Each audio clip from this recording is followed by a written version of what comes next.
Hi, welcome to episode 352. My name is Laura. I'm also known as Fluffy Kira on Instagram and Twitter. I blog over at the corner of knitnt.com, which is where this episode and every episode show notes will be. I have an Etsy shop where I sell my handspun yarns and knitting patterns. And I hope that you are doing well. Today is Monday, November 1st. I can hardly believe we're in the last 2 months of the year. I don't know how we got here. Parts of the year felt very, very slow, but all of a sudden it's like we're on a breakneck pace for the holidays and the end of the year. How are you? I hope that you are doing well. Right after we spoke last time, I came down with a cold. And actually, I was a bit of a baby after not being sick for 2 years because we had mostly stayed indoors and not seen anyone. Of course, I had the sore throat and all the congestion, and it really wasn't that bad as far as colds go, but there were lots of cups of tea and some honey and lots of woolens last week, and this week the temperature has dropped. It was 39 degrees Fahrenheit when I last checked outside, which means we are going to get frost this week, and it is going to be chilly here. So I have added more hot tea, more yarns and woolens. I'm working on things as fast as I can, and I'm also staying busy because I am trying to work ahead so I can take a little time off towards the end of the month. So again, I hope you're doing well. I hope you're crafting up a storm. I have lots to show you. I have several small finished things, and then I will talk about the big thing this month, which is NaKniSweMo. So, today I am drinking Pear Caramel, which is loose leaf from Mighty Leaf. It's a black tea with hints of pear and caramel, and it struck me as a great fall tea. I'm not quite ready to pull out my Christmas teas yet. I have lots of those, Santa's Cookie, and I have a few new blends to try this year, but I'm not quite ready to pull those out yet. I still feel like it's a little early for Christmas. Not certainly for Christmas crafting, because those of us who are crafting and making things for the holidays, we have to start early or else we won't be done in time. But just in terms of Christmas music and flavors and everything, so I'm going to stick with my Pear Caramel today, which I have had before, and I really like. So yeah, I've been going through lots of tea the last week and a half. I did say to my husband, you know, the only perk to being sick is that I went through my tea stash and pulled out a whole bunch of my favorites. And it's really interesting because usually when I'm sick, I make tea with honey versus when I'm not sick, I make tea with just a little bit of sugar. And a lot of teas taste quite different when you add honey to them. So it's about finding the right combination. One of my favorites, and feel free to disregard this because I know it is definitely an acquired taste. I actually really like licorice teas, or anise, fennel, caraway, those kinds of things when my throat is sore because it soothes my throat, and I really like the combination of that flavor with the honey. I think it actually balances really nicely, so that is what I have been drinking a lot of, but I've tried a ton of different things. So that's what's been going on this week. So let's talk about some finishes. We just finished what I termed Socktober. I mean, I didn't make that up. That is among the knitting community, and I actually managed to crank out 3 pairs of socks in Socktober. One pair I can't show you because they're samples, but the pair that was the most fun for me is the one that I finished the last. These are my Knitterly Things. I am calling them my Frankenstocks. Knitterly Things is a wonderful producer of Vesper self-striping sock yarn. She does self-striping sock yarn in a variety of stripes, 4, 5, 6. She has a wonderful club that I am not in but have been in before. And for Halloween, she sort of kind of as a last minute inspiration threw together these little kits, and they came in these really cute little cardboard boxes with either ghosts or other things on them, and she threw together kits for making Frankenstocks. And I don't know that she termed them Frankenstocks, that's what I'm terming them, and I've also seen them that way on Ravelry. Basically socks made up from leftover scraps, and of course her leftover scraps are all self-striping. So what she sent was a bunch of little balls of self-striping sock yarn in a bunch of her colorways, and then she sent one, it was probably 20 grams a mini in one of her semi-solid colorways, which she does so that you can do like cuffs, heels, and toes on her socks. So this is a whole bunch of different self-striping colorways, and what I did is, at first I was just going to make them completely random, and then I was going to try and make them match, and then that didn't work. So basically what I did is I took each of the little balls and I kind of knit with them until I had knit one full color repeat. So these rainbow ones up at the top, you can see it goes purple through 2 shades of orange. That was the repeat, and then I switched, and this one went through the purple here, and that was the repeat, and then I started another one, and I tried to do the same thing on the other sock, but sometimes there weren't 2 full repeats of the color stripes left. So then I had to add and switch, and so basically the tops of my socks looks exactly the same, and the bottoms are ever so slightly different. Now, they are in the same colors, but in some sections they're, well, and the toes are a little bit different because I couldn't do a full repeat there. So they're mostly the same, but a little bit different, and I finished these on Saturday, right before Halloween, and other than lots of ends to weave in, not as many as if I had used this many colors on my own, obviously, but every 4 or 5 stripes I had to weave in an end. So I just knit these in my standard top-down sock. I did knit them slightly bigger, and I don't know why. I think I just thought maybe I was going to end up with closer to knee socks. I probably could have, because I still had some bits left over, and I think I had one colorway that I didn't touch at all. But basically I did a 2x2 cuff up at the top. I did 60 stitches on US 1. Again, that's a little bit more than I usually do, but I wanted these just to be a little on the cozy side. Maybe I could even wear them around the house. So I did a 2x2 rib, top down. I did a heel flap and gusset, slip stitch heel, and then I just did a toe, kind of a rounded toe. So those are done. I finished them in time, and I'm going to pull them off the blockers because I have another pair of socks to show you. Now, my next pair of socks, you actually saw most of them previously, because when I showed you last time, they were almost done, and these are the rye socks that I knit with Tin Can Knits. And I knit these with Zen Yarn Garden this last month. We did a how to knit socks tutorial over 4 weeks. And Roxanne dyed. Roxanne is the artist behind Zen Yarn Garden, and she dyed a beautiful, she and her husband Neville, who actually is the master dyer, dyed a beautiful colorway based on their brand new French bulldog who's super cute. Her name is Xena. And so we knit these socks, and I did in fact finish them. They both have toes now. The last time I showed you, I think I had left one toe open because we did our toe tutorial this past Tuesday. So these are done as well. So this is a second pair of socks for me, and these are in worsted weight. I think I knit the medium size, and I went down a couple needle sizes because my gauge has gotten fairly loose. So I think the pattern calls for 4s, and I'm pretty sure I knit these on 2s, which sounds dense, but it's really not. I made the cuff a little bit shorter so that I could actually get 2 socks out of 1 skein of worsted. I just eked it out. I had maybe 4 or 5 yards left over, so not quite on the edge of my skeet yarn chicken, but close. And so now I have worsted weight socks. These are going to be great to wear around the house all through the winter. So 3 pairs of finished socks for Socktober, in addition to all the other things I was doing, which is not bad. And so I'm really pleased with those, and those will go in the sock drawer. And I have a few more socks to knit for the kids this month.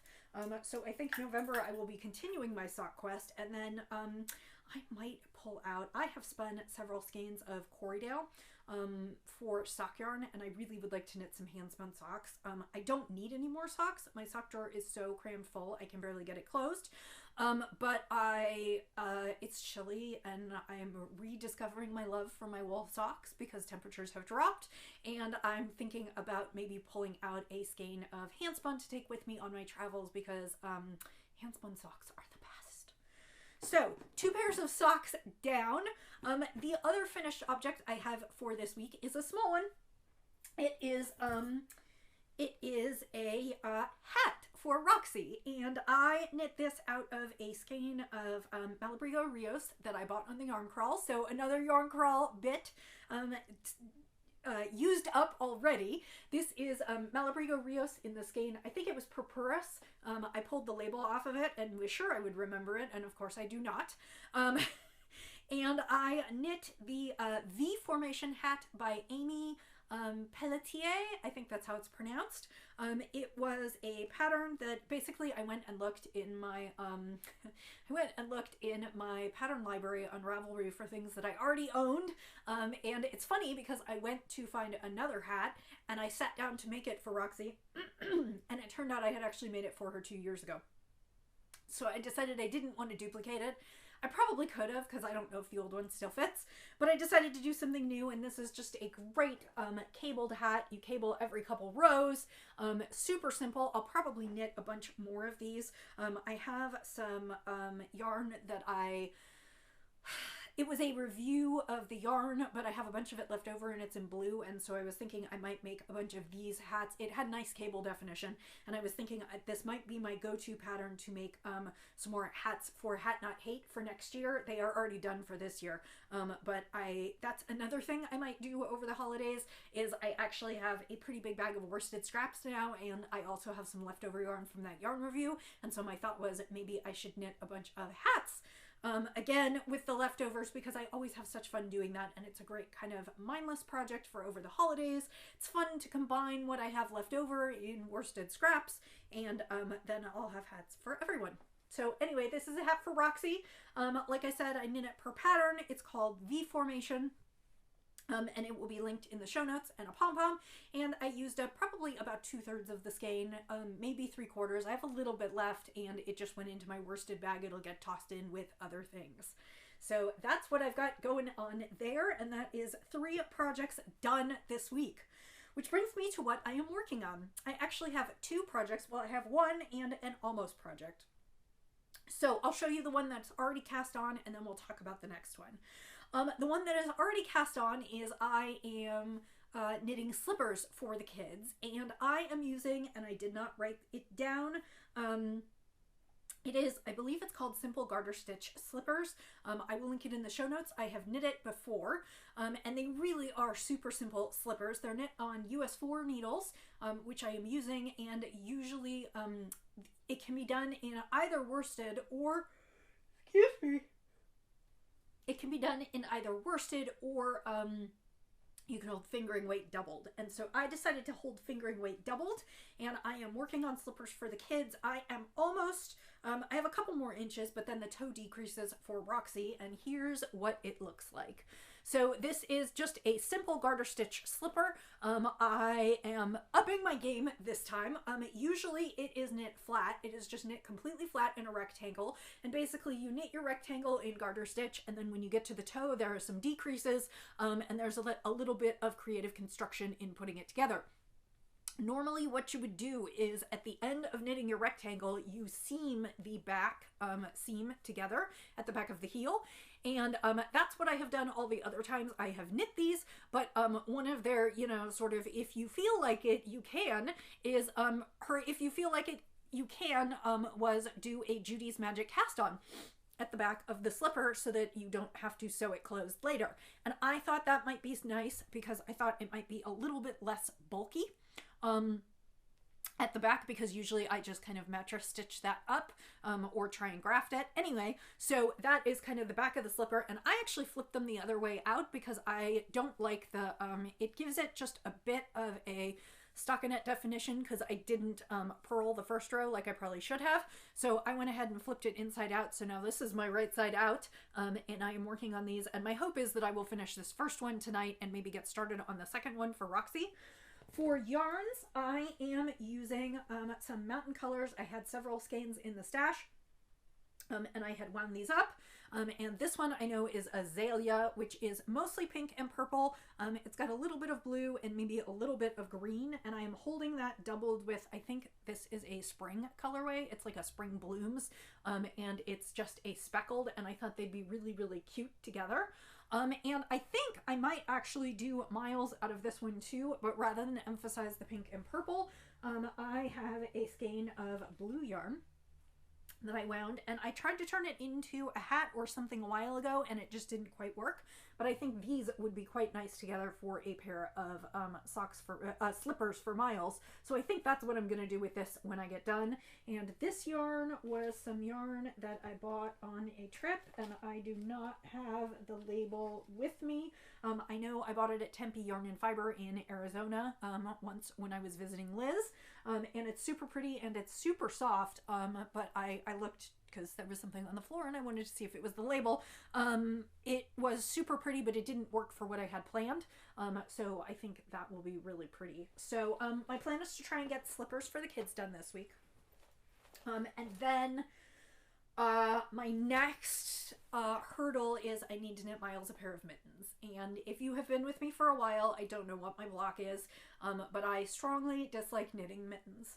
And I only have one pair to make this time, so I need to pull my you-know-what together and make them.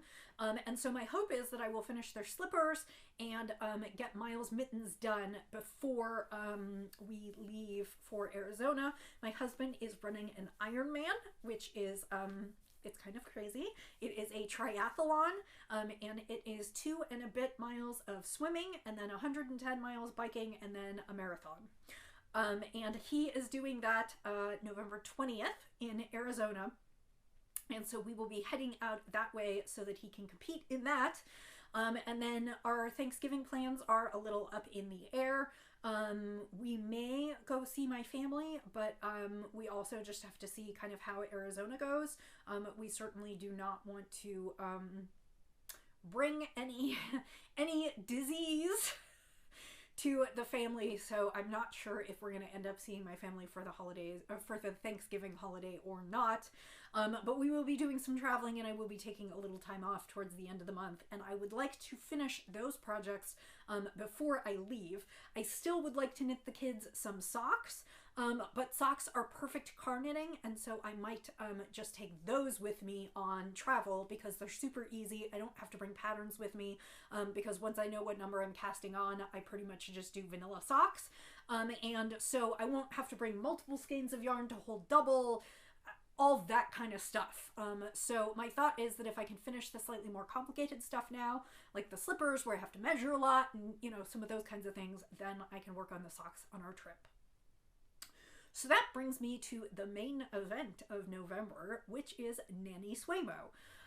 For those of you who have been with me for a while, I'm sure this will be lots of explanation that you don't need, but I'm going to do just a little bit this month, and then, or this podcast, and then I won't do it again the rest of the month.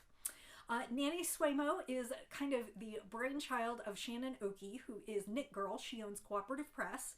And back in the late 2000s, like around the advent of Ravelry, which I guess was like 2007-ish, she, during kind of right before November, which is also, November is NaNoWriMo, which is National Novel Writing Month.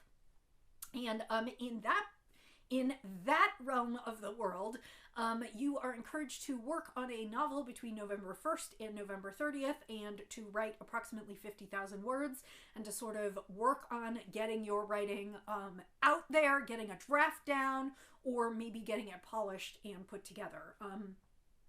So writers, amateur and professional, spend a lot of time in November spending their time writing.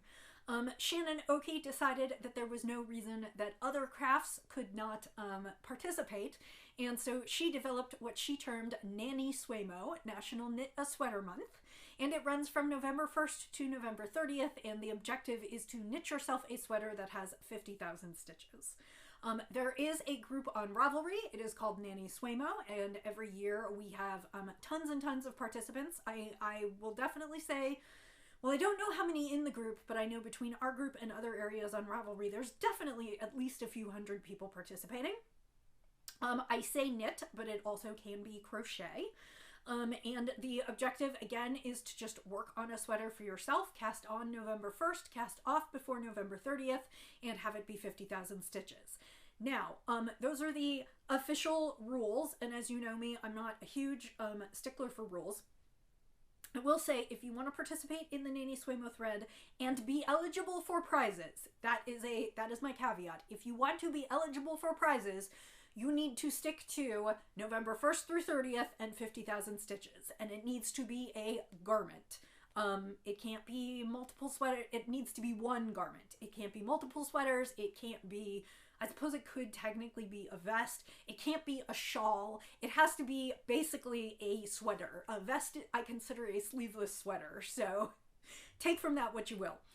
Most adult size garments, not all, but most adult size garments will be 50,000 stitches, particularly if you go to finer weight yarns. So while a bulky weight adult size sweater may not be 50,000 stitches, a fingering weight adult sweater almost always will be 50,000 stitches because you're just talking about a lot of fabric area to cover. So, if you do not want to be eligible for prizes, you can participate with anything you want. If you want to knit your first baby sweater, if you want to knit a sweater for yourself that's not 50,000 stitches, if you want to knit sweaters for your children or grandchildren for the holidays, whatever you want, if it's a sweater, come join us and come knit. The pleasure is at the end of the month, you will have a finished sweater or you will be that much closer to a finished garment. We have plenty of people who kind of in the Tour de Fleece jargon, the Lantern Rouge, the last one out on the road. We have plenty of people who don't finish each year and who then spend December finishing and post their sweaters a little bit later. There are years, so I will say this is my 12th year participating, and actually I was putting together a blog post for a blog that I guest post on, and I was doing some thinking about NaKniSweMos of past. This is going to be my 12th year this year, and in all but 2 years I ended up with a finished sweater. One of the years was 2017, and in that year I knit a complete sweater. I finished it, I bound it off, I put it on, and I went to look at myself in the mirror, and I hated it. It was not a good color for me, it was not flattering for me, it emphasized all the parts I did not want it to emphasize, and so after spending, I want to say 27 or 28 days in November knitting, I went ahead and ripped it all out right then and there. The other year that I technically don't have a finished sweater to show and didn't quite make it is last year in 2020. I was knitting a sample at the time for Zen Yarn Garden, so the sweater that I knit that month was for a sample, so of course it's not for me, and I think I had about half a sleeve to go when November 30th at 11:59 p.m. rolled around. So 2 out of 12 ain't bad, in terms of not having a finished sweater, and all the other years I've had a finished sweater. So let's talk about what I'm doing this year. I am not sure that mine is going to be 50,000 stitches this year. I am a moderator in the thread and help award the prizes, so I am never eligible for prizes. So for me, it is all about the spirit of participating, even if I'm not 100% in compliance with all the rules. The sweater that I am going to knit this year is Nydia. And this is by Vanessa Smith. It is a really cute cropped pullover. I don't know that I'll make mine quite as cropped as hers, but it has a really beautiful textured pattern, and then it's got a bunch of detailing. It's got ribbing, it's got some braids, lateral braids at the edges. It's just really, really fun, and I apologize for the lack of quality on my printout. My printer was running out of ink, and by the time I got to the page with all the really good pictures that I was maybe going to show you, of course everything looks terrible.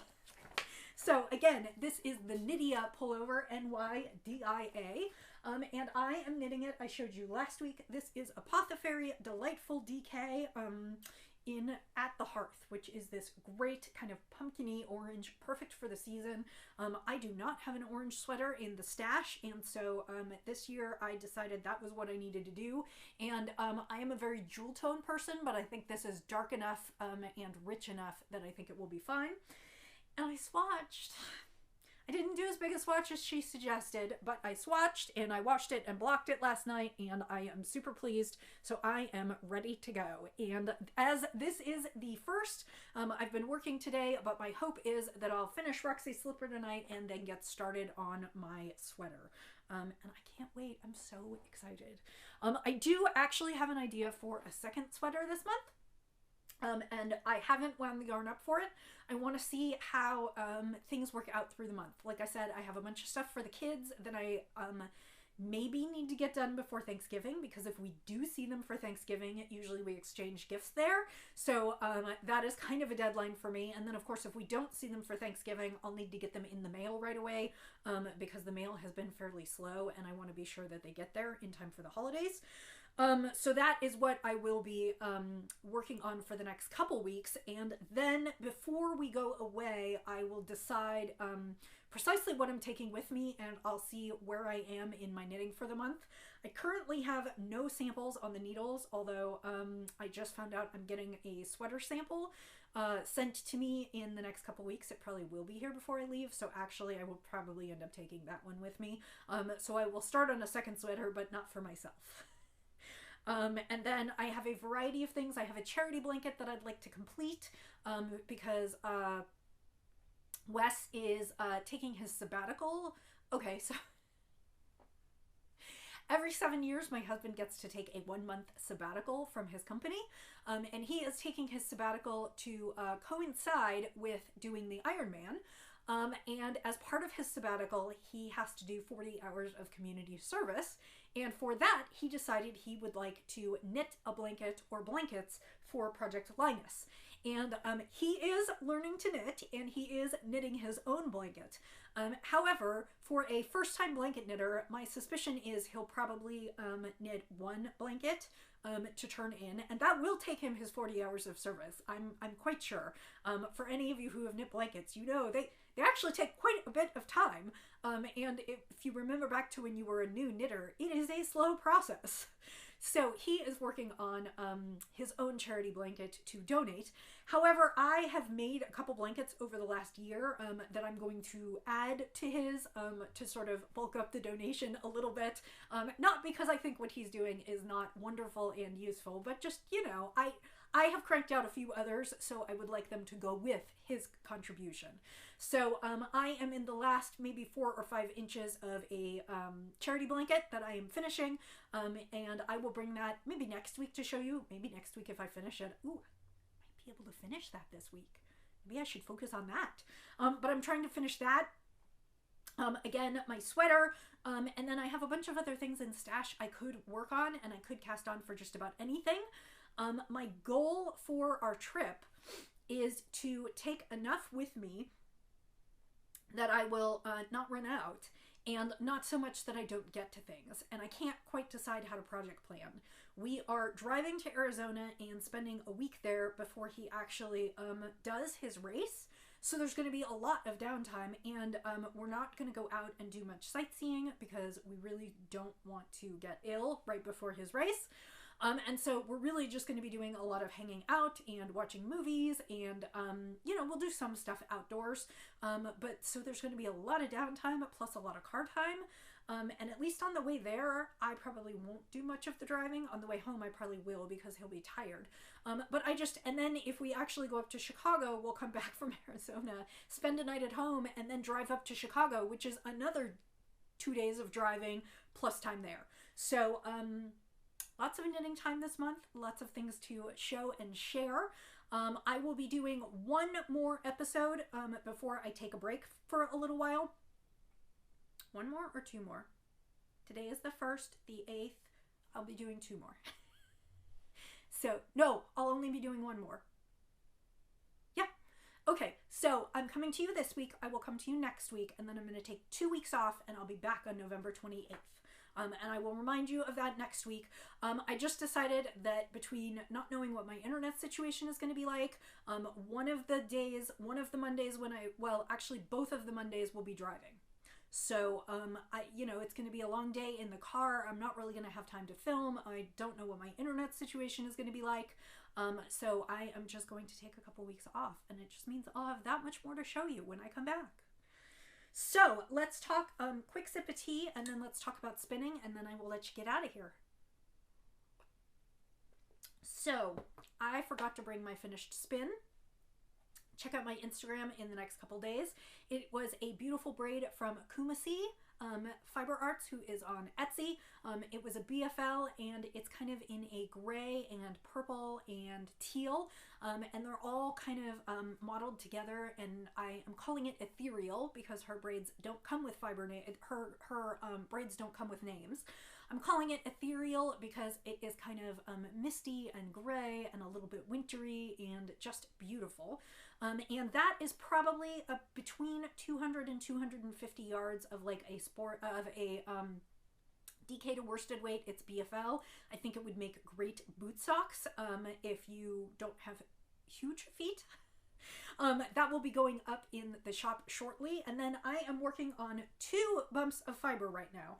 The first bump of fiber is one that I started a couple weeks ago, and this is the John Arbin fiber. It's the Viola Merino top, and it is called Black Currant, and it is blended, I believe, out of several of their different fiber tops. I can see red and a little bit of orange and probably some black, so it's probably a little bit of all of those in there. And actually, a kind viewer sent me to the John Arbin YouTube channel, where they have a 20-minute video on how they custom blend their tops for spinners, but also how they custom blend their tops to then turn them into yarn. So if you are interested in that, check that out on YouTube.